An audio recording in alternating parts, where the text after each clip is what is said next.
शिवभारत अध्याय 30. कवींद्र म्हणाला, नंतर तोफांच्या गोलंदाजीत म्हणजे तोफांचा नेम धरण्यात, असामान्य पराक्रमी, प्राकार युद्धांत म्हणजे तटावरून लढण्यात, संपत्तीत कुबेरावर ताण करणारे, मयासुराप्रमाणे शिल्पकला निष्णात, समुद्र संचाराच्या योगे अजिंक्य, दुर्मार्गगामी, यवनांहून नीच, अशा निरनिराळ्या फिरंग्यांस म्हणजे पोर्तुगीज, डच, इंग्रज व फ्रेंच इत्यादीस, तसेच आरमारवाल्या उघड्या बोडक्या मलबाळ्यास, अन्य द्वीपनिवासी समुद्रावरील अनेक व्यापाऱ्यांस, मत्त महागजांसारख्या वैरी मांडलिकात त्या बलवान शिवाजीने सैन्याकरवी आणवून त्यांच्याकडून निरनिराळी खंडणी द्यावयास लाविली.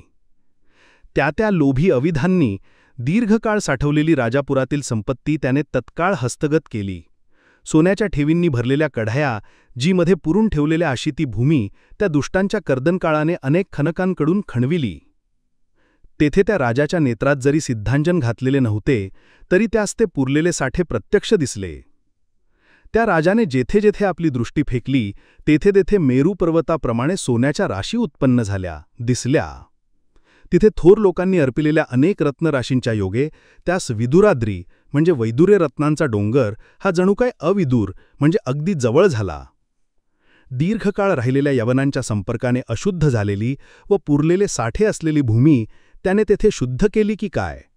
सोने, रुपे, पितळ, शिसे, तांबे, लोखंड, कथील, काच, सुवर्णमाक्षिक, मोती, पाचू, माणिक, हिरा, पोवळे, गेंड्याचे शिंग, चामर, हस्तिदंत, कस्तुरी, केशर, चंदन, कापूर, कृष्णागरू, कापूर काचरी, कंकोळ, रक्तचंदन, वेलदोडा, लवंग, दालचिनी, चीन दारू, निवळी, नक्रनख, वाळा, नागकेशर, जायफळ, भांग, अफू, तमालपत्र, चारोळी, आक्रोड, मनुका, खजूर, खबूर, मिरी, सुपारी, देवदार, सुंठी, गांठी पिंपळमूळ, जटामांशी, चवक, हळद, सैंधव, पादेलोण, जवखार, सजीखार, हिरडा, दशांग, धूप, राळ, शिलाजीत, मेण, रसांजन, मोरचूद, निळासुरमा, काळासुरमा, आवा, हिंग, जिरे, लोध्र, गुग्गुळ, पावकशिख, मंजिष्ठा, शिंदूर, पारा, हरताळ, गंधक, लाख, रक्त्याबोळ, गोरोचन, अभ्रक, निरनिराळी विषय व ती विषय उतरवण्याची द्रव्ये, रेशमी, गवती, तागी, फळांचे, रंकुहरणाच्या लोकरी अशी नवी वस्त्रे, हे आणि दुसरे पुष्कळ पदार्थ त्या राजाने त्यावेळी मोठी ओझी वाहणारे घोडे, घोड्या, बैल, कावडे, वेठिये यांच्याकडून वाहून निववून आपल्या निरनिराळ्या गडांवर ठेवविले. शेठवली, सौंदळ, हरचेरी, नेवरे, नागवरडे, कोतवरडे, केळवली, कशेळी, पावस, धामणसे, बेलवडे, खारेपाटण या आणि दुसऱ्याही गावांनी त्यास खंडणी आणून दिली. याप्रमाणे निरनिराळी प्रांत ताब्यात आणून विविध खंडणी घेऊन तो प्रतापी राजा आपल्या देशाकडे वळला. पंडित म्हणाले, मुसलमानांचे सैन्य पळवून लावून शिवाजीने शीघ्र दाभोळ घेतले म्हणजे जिंकले.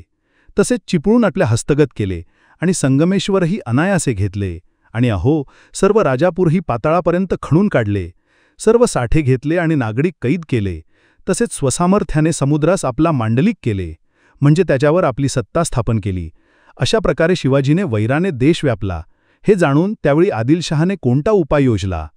कवींद्र म्हणाला, तो आमचा उघड शत्रू राजापुरावर चालून जात असताना त्यास त्या अत्यंत दुर्गमारण्य मार्गात तू सूर्यराजा अडविले नाहीस. बरे, ते राहो. आता तो आमचा उन्मत्त शत्रू परतून जवळ आला आहे, तेव्हा त्यास तू कोड. याप्रमाणे दुःखित आदिलशहाने शृंगापूरचा राजा सूर्याजीराव यास हुकूम पाठवला. पंडित म्हणाले, त्यावेळी त्या आदिलशहाने सर्व सेनापती सोडून त्याच राजाची योजना त्या कामावर का केली? कवींद्र म्हणाला, शिवाजीनेच पूर्वी पराभूत केलेले रुस्तुमादी सरदार त्याच्याशी लढण्यास समर्थ होणार नाहीत असा मनात विचार करून अरण्याच्या मध्यभागी राहणाऱ्या व पायदळ बाळगणाऱ्या त्याच राजाची योजना, असे म्हणतात ते काम कठीण असतानाही त्यावर केली. तेव्हा त्या अत्यंत अभिमानी व पराक्रमी राजाने आदिलशहाच्या आशेवरून हत्ती मदाने सिंहाशी जसे वैर करतो तसे मदाने शिवाजीशी वैर धारण केले. शिवाजीने दुर्गम मार्ग साफसूफ करण्याच्या इच्छेने संगमेश्वरी ठेवलेले ते सैन्य त्याने आपले सैन्य घेऊन सत्वर वेढले.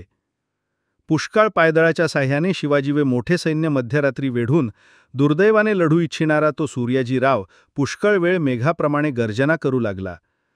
गरुड जसा नागांचा फुसकार सहन करीत नाही, तशी प्रचंडपणे कानी पडलेली ती त्याची गर्जना त्या समयी तानाजी प्रभृती योद्ध्यांनी सहन केली नाही. तेव्हा अतिशय भ्यालेला निळकंठ राजाचा पुत्र जो हतभागी पिलाजी त्याने प्रभावलीच्या राजास जणू काही यश देण्यासाठीच लढण्यापेक्षा पळणेच अधिक पसंत केले. कांपरे भरलेल्या, अतिशय धापा टाकणाऱ्या, हातातील तलवार खाली टाकून पळत सुटलेल्या अशा त्या पिलाजीस ताबडतोब कित्येक पावले जाऊन मालुसरेने स्वतः हातात धरले व त्याचा उघड धिक्कार केला. मालुसरे म्हणाला, या युद्धात मी तुझ्या साह्यकर्ता आहे. तू आपल्या लोकांस टाकून पळत सुटला आहेस ही खेदाची गोष्ट होय. पूर्वी तुझ्या बढाया मारीत होतास त्या तुझ्या बढाया हे सेनापती कोठे गेल्या? अभीष्टदात्या शिवाजीने ज्या तुला मोठेपण देऊन पाळिले तो तू सेनापती आज सैन्य टाकून पळून जात आहेस आणि अरे तुला त्याची खंतही वाटत नाही. असे बोलून त्या घाबरलेल्या पिलाजीस आपल्या सन्निधी दोरखंडाने दगडास पक्का बांधून ठेवून तेथे लगेच आपले शौर्य शूरांस पदोपदी दाखवीत नाचू लागला.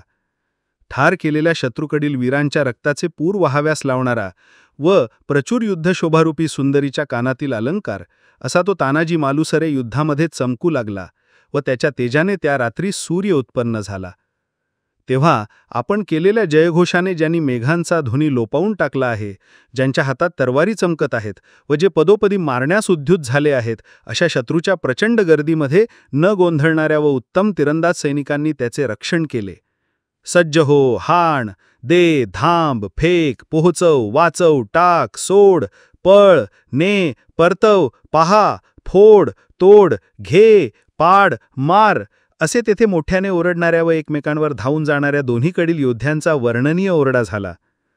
चकाकणाऱ्या रत्नजडित अंगठ्यांच्या चकाकीने ज्यांच्या नखांची कांती चित्रविचित्र झाली आहे अशी हातं, पगडी पडलेली मुंडकी, दाट पडलेले हात पाय आणि विजेप्रमाणे चमकणाऱ्या तरवारींनी तुटलेले व ज्यांवर पुष्कळ रक्तप्रवाहाचे संचय झालेले आहेत असे दुसरेही अवयव यांच्या योगे ती भूमी दुर्गम झाली.